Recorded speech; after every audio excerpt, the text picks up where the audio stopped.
Bugünün ve yarının zenginlerine, belki de cebindeki son parayla gösteriş için bir şeyler alan, asla zengin olamayacak o kişiye sesleniyorum. Birilerinin vay be ne kadar havalı demesi ya da bir başkasının kıskanması hoşuna gidiyor değil mi? Ya sana senin cebindeki son kuruşu almak için yalan söylüyorlar desem? Hadi oradan dediğini duyar gibiyim. Ama izlemeye devam edersen hak vereceksin. Hadi seninle bir düşünce deneyi yapalım. Bir anda 1 milyon kazandın. TL ve ruble için bu örnek pek uygun değil. Ama euro ya da dolar diyelim. Ne yaparsın? Yatırım meraklısı arkadaşlara elersek pek çoğunun araba alırım dediğini duyar gibiyim. Tamam, hadi araba almaya gidelim. Galeriye geldik ve birbirinden lüks, konforlu ve kullanışlı araçlar var. Şimdi seç bakalım. Bir jip mi yoksa bir spor araba mı? Pek çoğu spor araba der. Çünkü onlar için önemli olan trafik kurallarına göre asla çıkamayacağı hızlarda giden arabalar değil, tanıdıklarına gösteriş yapmaktır. Halbuki esas işe yarar olan jiptir. Her koşula dayanıklıdır ve konforludur. Keşke bu video için bir jip markasından sponsor alsaydım. Ama hayır, burada sana reklam yapmıyorum. Sen sadece gösteriş için alacağın ürünün işlevini umursamıyorsun. Spor araba sadece bir örnekti. Ama alıp herkese gösterirken kısa bir süre sonra otoparkında çürümeye başlayacağı bir gerçek. Ben bunu tecrübe ettim. Merak etme, bir spor arabam yok. Ama ben bir motosiklet tutkunuyum. Sırf güzel görünsün diye neredeyse işlevsiz, eski bir şey aldım. Hevesimi aldıktan sonra bir daha kullanmadım. Ve o an dedim ki, keşke işlevi olan bir şey alsaydım. Lüks tüketimde sınırlamalar vardır ve performans olarak sana istediğini vermez. Buna cep telefonu, araba, motosiklet ve pek çok açıdan bakabilirsin. Prestij derler, güzel görünür, kullanımı iyi hissettirir ama isteklerini tam anlamıyla karşılayamaz. Bu da fiyat ile performans arasındaki en büyük çelişkidir. Sana bunu dayatırlar.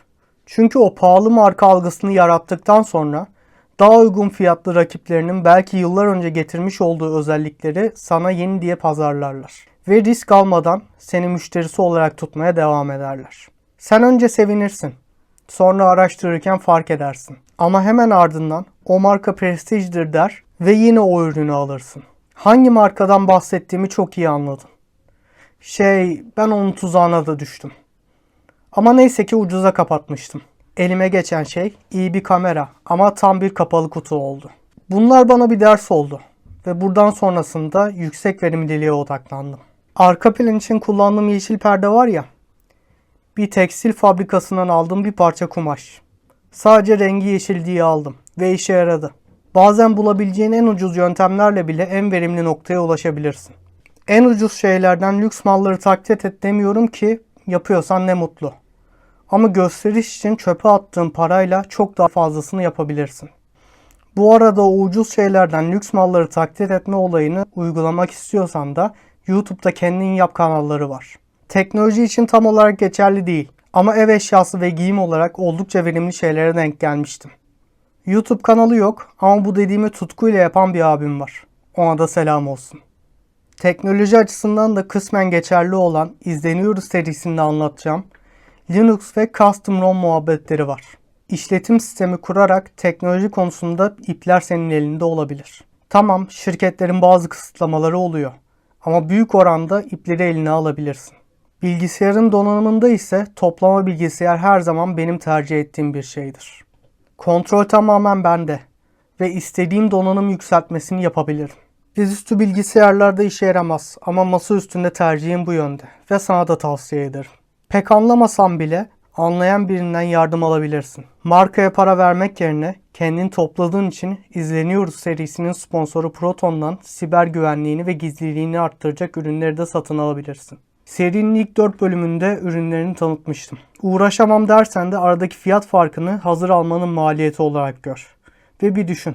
Bunları bir videodan baka baka monte etmeye üşendiğim için bu kadar fiyat farkına değer mi? Değer diyorsan bu senin bileceğin iş. O fiyata sebep olan logonun çıkartmaları dışarıda da satılıyor. Küçük bir çocukken bisikletimi o logolardan yapıştırmıştım ve gerçekten hiç belli olmuyordu. Bazı insanlar gördüm ve gerçekten lüks için kendini kaybetmiş haldelerdi. En pahalısına sahip olmak için gerekirse kendi ihtiyaçlarını bile görmezden geliyordu. Bu noktada geçtiğimiz haftalarda yaptığım bağımlılıkla ilgili videoya yeni bir bağımlılık daha eklemem gerekiyor. Lüks bağımlılığı.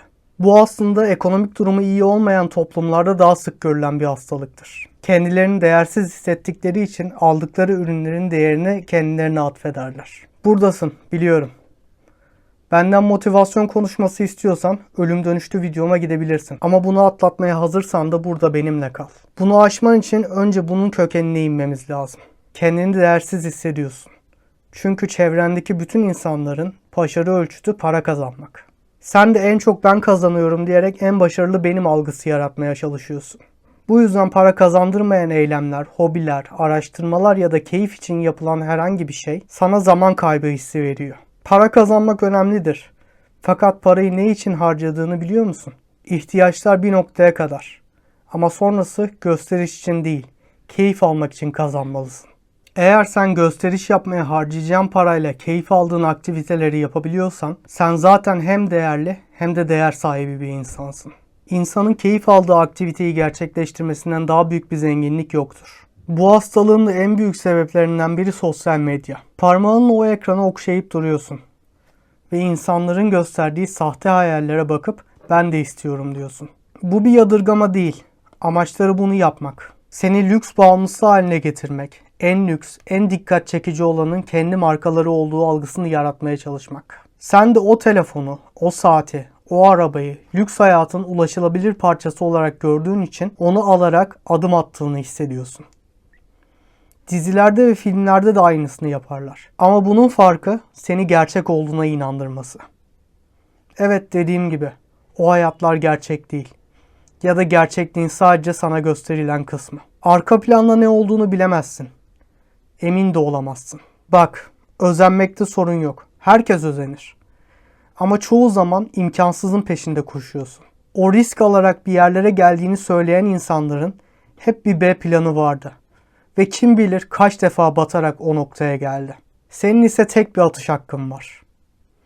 Eğer mal varlığını özenip bu hakkını saat almaya harcarsan hakkın boşa gitmiş olur. İyi düşün ve dene. Olmazsa en azından denedim dersin. Ama ben o hakkımı komşuma hava atmaya harcadım demezsin. Emin ol, uzun vadede bundan pişman olma ihtimalin daha fazla. Bazıları da tam tersi bol bol birikim yapar. Ama harcamaktan çok korkar. Bu sebepten sadece ihtiyaçlarının peşinde koşar. Bu da ayrı bir uç noktadır. Kendi değerini üzerindeki kıyafet yerine bankadaki rakamla ölçer. Sen de buradasın, biliyorum. Dinle. Tasarruf yapmakta sorun yok.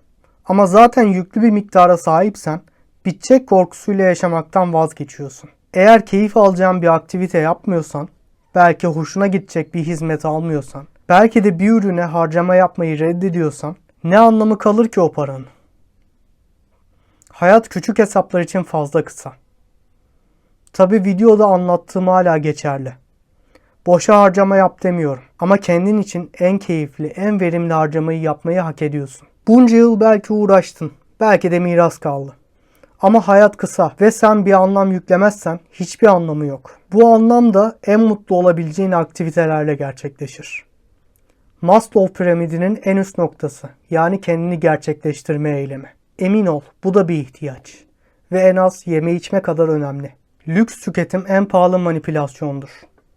İnsan için lüks öznel bir kavramdır ve bir ihtiyaçtır. Bir resim yapmak, satranç oynamak, bir şarkı söylemek senin için en büyük lükstür ve bu senin hakkındır. Pahalı olanı lüks yapan tek şey senin ondan keyif alıyor olmandır. Sana lüks diye pazarlanan düşük performanslı ürünlerden keyif alamazsın. Belki durumun olur ve bir dükkana en iyisi diye sorarsın. Ama sana en pahalısını gösterir. Sana en iyi diye en pahalısını önerdikleri yerde ise oyuna gelmeden araştırmalı ve en yüksek performanslı olanı bulmalısın. Ben Mert Tamtürk. Ücret almadan sana en iyi videoyu yapmaya çalışıyorum.